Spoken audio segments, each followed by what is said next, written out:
आप लोगों ने सुना तो होगा, लेकिन उसके ऊपर विचार शायद नहीं किया होगा। वो यह है, समुद्र में मछलियां रहती हैं और मछलियों का भोजन भी वहीं पर उन्हीं मछलियों का ही होता है प्रायः। किंतु बड़ी मगरमच्छ मछली वगैरह होते हैं, वे बहुत कुछ समय के बाद भोजन करते हैं।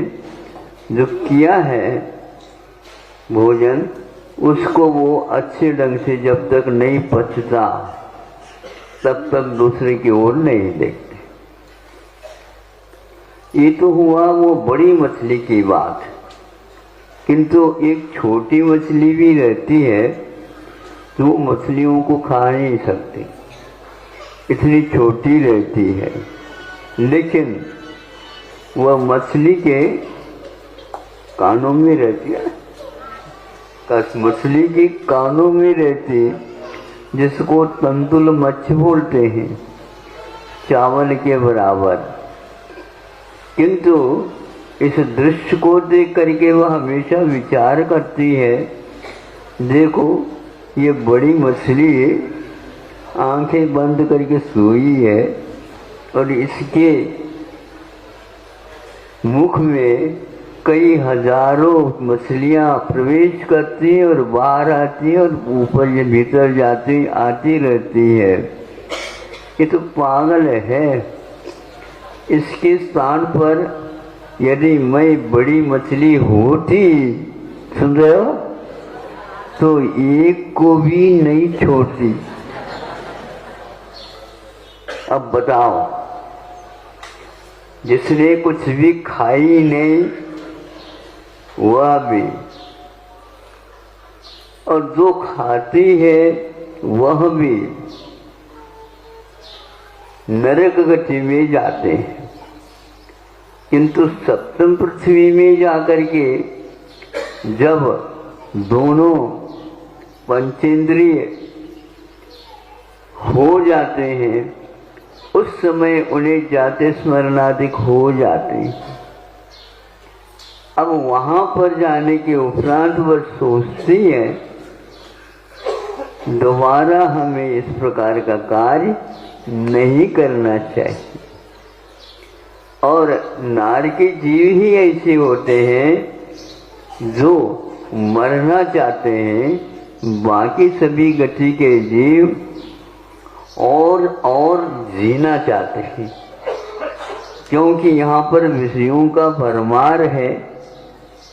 उसके सेवन करने के लिए वे हमेशा तत्पर रहते हैं, क्योंकि वहाँ पर पंचेंद्रिय के विषय मिलते नहीं। यदि मिलते हैं सारे के सारे प्रतिकूल ही मिलते हैं। प्रतिकूलता में नारकी जीव सोचते हैं मर जाऊं तो अच्छा, लेकिन छूट नहीं सकता, उसका अकाल मरण नहीं होता। और आप लोगों को यदि मरण आने को होता है तो मैं और जीऊं और जीऊं और जीऊं सोचता। ये जीवन मरण का खेल किसके ऊपर चल रहा है? आपने जो अतीत में भाव किए हैं उसके अनुसार गति का बंद हो गया है। गति का बंद होने के उपरांत, आयु का बंद होने के उपरांत उसका किसी भी प्रकार से समापन नहीं हो सकता जब तक वह पूर्ण नहीं हो। सोच लीजिए, विचार कर लीजिए। इसी प्रकार स्वर्गों में भी होता है। स्वर्गों में भी कल नहीं परसों बताया था, सुनो बच्चों बैठ जाओ, सुनता नहीं, क्या करता है? सारे लोग तो सुन रहे हैं, तुम्हें काहे में लगी है? अब नरकों में एक प्रकार से हो गया तो देवों में भी ये स्थिति है। बहुत लंबी आयु तक रह करके भी वे आत्मा के स्वभाव के बारे में न सोचकर वहां पर विषयों में ही रमते रहते। एक को विषय नहीं मिलते, इसलिए मरण की इच्छा कर रहा है, और ऊपर वाले अभी छूटे नहीं तो अच्छा, अभी छूटने लग जाता है, उस समय वो रोता है। सुन रहे हो? नरकों में हमेशा हमेशा रोता रहता है, तो स्वर्गों में अंत समय में 6 महीने में रोने लग जाता है। ये सारा वैभव हमारा छूट रहा है। सारा का सारा परिवार, वहां पर परिवार नहीं रहते हुए भी आगे पीछे के भोग में जो होने वाले या हो गए हैं उनके बारे में सोचता रहता है। वैचित्र यह कर्मों का है, वैचित्र उस आयु का है जो उस क्षेत्र में जाकर के उसको छोड़ देता है जहाँ से आने में देरी है, लेकिन जब पक्की हो जाती है बात तो कुछ भी अच्छा नहीं लगता। ये कुछ भी अच्छा नहीं लगना ज्ञान की दशा में होना चाहिए, तो वह कर्म की निर्जरा के लिए कारण होता है, किंतु ज्ञान के नहीं अज्ञान के कारण हम उसको और बनाए रखना चाहते हैं। इसको आप भूल जाओ। किसी को रोग से मरण होता है, किसी को कोई रोग नहीं था फिर भी मरण करना पड़ता है। बड़े बड़े महापुरुष हुए हैं, दीर्घ संगन का उदय रहता है और उनको कभी रोग प्राय करके नहीं होते, लेकिन फिर भी इन लोगों का अकाल मरण भी होता है। भावों में एक ऐसा चक्र रहता है जिनके कारण दीर्घ संगन होते हुए भी यूं ही मरण को प्राप्त हो जाता है। मरण और जीवन के बारे में इस रहस्य को जो व्यक्ति जानता है वह सुख के कारण और दुख के कारणों में भी अपने ज्ञान का उपयोग करके और उसके ऊपर विश्वास करता हुआ, एक खेल है, ये खेल कब तक चलता रहेगा? जब तक आप उसको खेलेंगे नहीं है तो अपने आप ही बंद होता है, किंतु खेल समाप्त होने के उपरांत भी उसी ओर नजर रखना ये अज्ञान का काम है। बच्चे कभी भी ऐसे नहीं करते। वो अपने बरसात के दिनों में वर्षा होती है तो मिट्टी को अपने पैरों पर चढ़ा देते हैं, घरोंदा जिसको बोलते हैं आप लोग छोटे बच्चे। तो बनाते रहते हैं और जो ही घर के भीतर से आवाज आती है बेटा रसोई तैयार है, तो क्या करता है वो? जिसको बनाता उसको बिगाड़ देता है अपने हाथ से। उसकी कितनी निरीहता है देखो। खेल को खेल समझो, यह भी एक खेल है आप लोगों का।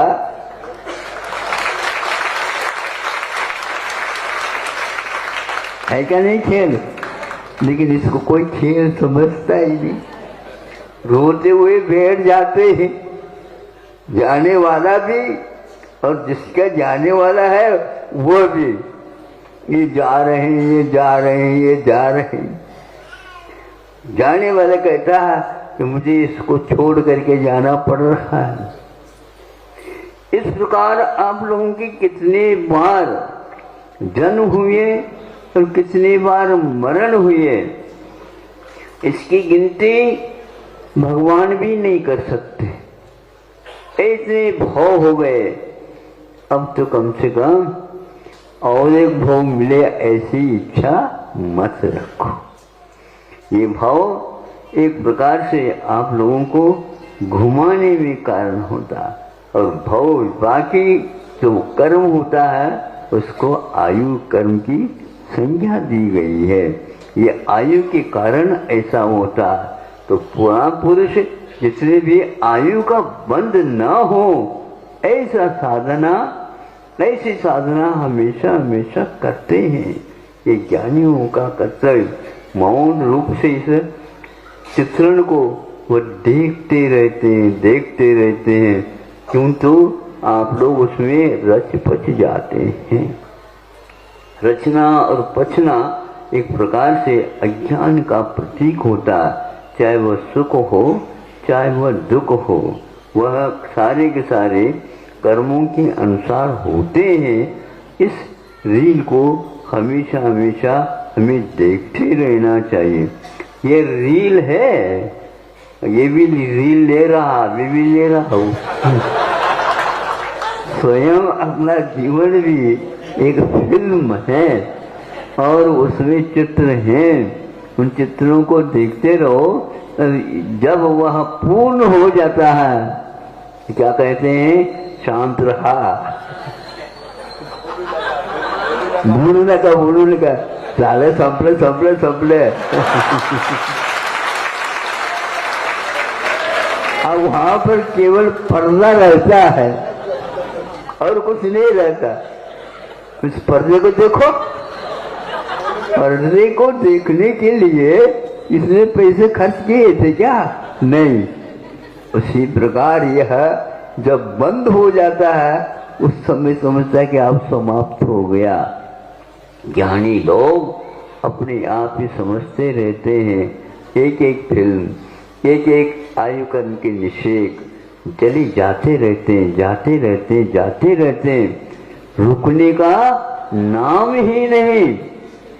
जीवन में केवल मरण ही रहता है, क्योंकि आयु कर्म का क्षय होता रहता। उसको नया कुछ मिलने वाला नहीं। जब मिलेगा तो ये नहीं रहेगा।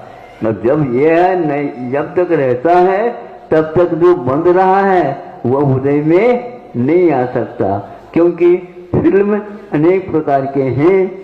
एक का पूर्ण होना, फिर दूसरे का चालू होना, ये वैचित्र है।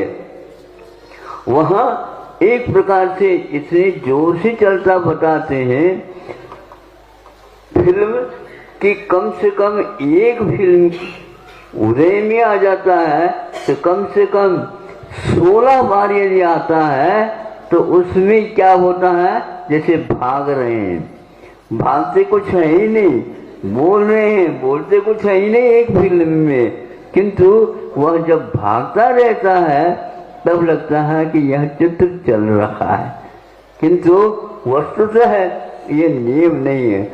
आम लोगों का भी ऐसा ही पड़ा रह जाता है। सब लोग उसके चारों ओर बैठ करके रोने लग जाते हैं और ऊपर वह देख रहा है, देखो ये कितने हैं, हम तो यहाँ पर आ गए। कभी आप लोगों ने सोचा? आप उनके बारे में तो सोचते रहते हो, वो आपके बारे में क्या सोच रहा है यही आपको ज्ञात नहीं। सब लोग रम जाते हैं और यहाँ पर जो बैठे हैं उनका सब छूट रहा है, वही याद आ रहा है। इस नश्वरता के बारे में आप लोगों को समझना चाहिए कि नश्वरता प्रति समय नष्ट ही हो रहा है, उसमें नए सिरे से कुछ जुड़ नहीं रहा है। क्योंकि फिल्म 3 घंटे का है तो 3 ही घंटे का है, उसको वापिस ले नहीं सकते। उसी प्रकार आप लोगों का भी जीवन या व्यतीत हो रहा है, उसको वापिस ला नहीं सकते। इसलिए आप लोग इसको बहुत समझदारी के साथ खर्च करो। खर्च करने की बात ही नहीं है, खर्च होता ही जा रहा है और आपको उस संबंधी हमेशा रकम का मतलब धन लगाना ही पड़ता है और लगाना ही चाहिए। उस लगाने से पूर्व में आपको जो अर्जित किया है उसको बड़ी सावधानी के साथ वैसे जैसे खर्च करना नहीं चाहते, उसी प्रकार के आयु कर्म के क्षणों को बेकार खर्च नहीं करना चाहिए। आप लोग टाइम पास करते हैं। टाइम पास का अर्थ क्या होता है? बोरियत हो गई है, नहीं समझे, मन नहीं लग रहा है, इसलिए और किसी काम में लगा देना, ये ठीक नहीं है।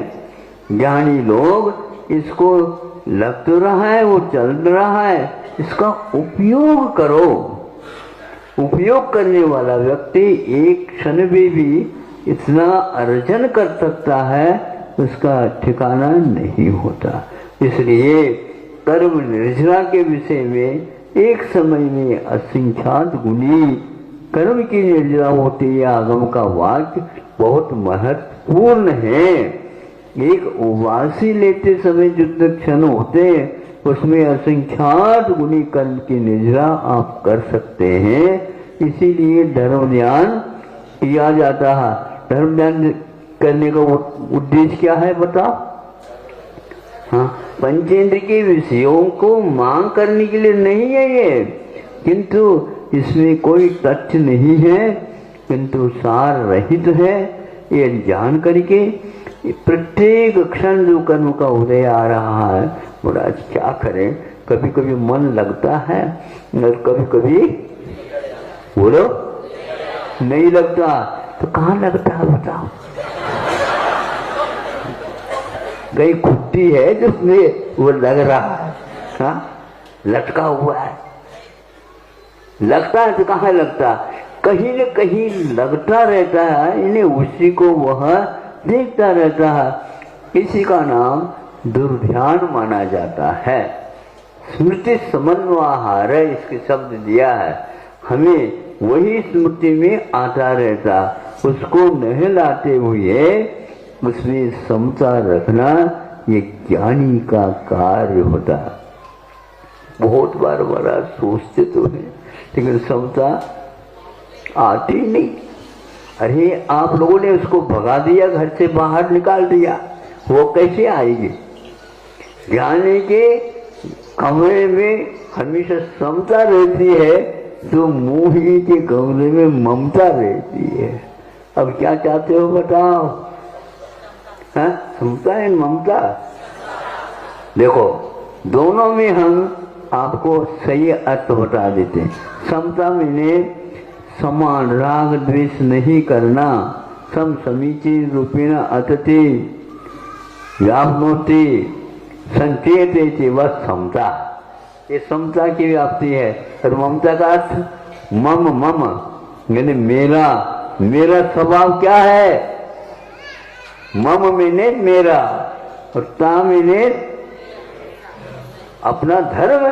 तो मेरा स्वभाव क्या है, इस प्रकार चिंतन करना भी ममता है। समझ में नहीं आया आप लोगों को? व्याकरण जिसने समझा है, ममता मैंने मेरापन, मेरापन किसमें है? इंद्रियों में नहीं, इंद्रिय विषयों में नहीं, किंतु मेरा स्वभाव उपयोगो लक्षणम, उसमें है। उस ज्ञान के द्वारा ममत्व के विषय में, मेरेपन के विषय में, मैं कौन हूँ इस विषय में चिंतन करना ममता है। और नहीं तो समता रखो, राग द्वेष नहीं करो, ये समता है। दोनों बहनें हैं हमारी, नहीं समझे? ये दोनों बहनी वे क्या है? हाँ, ये तो सिरपुर का है काम, नहीं व्याख्या है। भाषा का चमत्कार यही है, ज्ञानी हमेशा हमेशा कोई भी ग्रंथ का कोई शब्द उठा लेता है और उसमें अर्थ के अनुसार ही अपना चिंतन चलाता रहता है। कभी वह ऊबता नहीं, यानी बोरियत उसको नहीं होती, क्योंकि इसकी कीमत कोई भी चुका नहीं सकता है। स्वर्ग का सारा वैभव भी मिल जाए, मनुष्य भव के एक क्षण मिलना बहुत महंगी है चीज। बाजार में आई तो है, लेकिन हमारे पास पैसा नहीं है तो कुछ भी नहीं है, इसलिए बाजार में जाओ नहीं।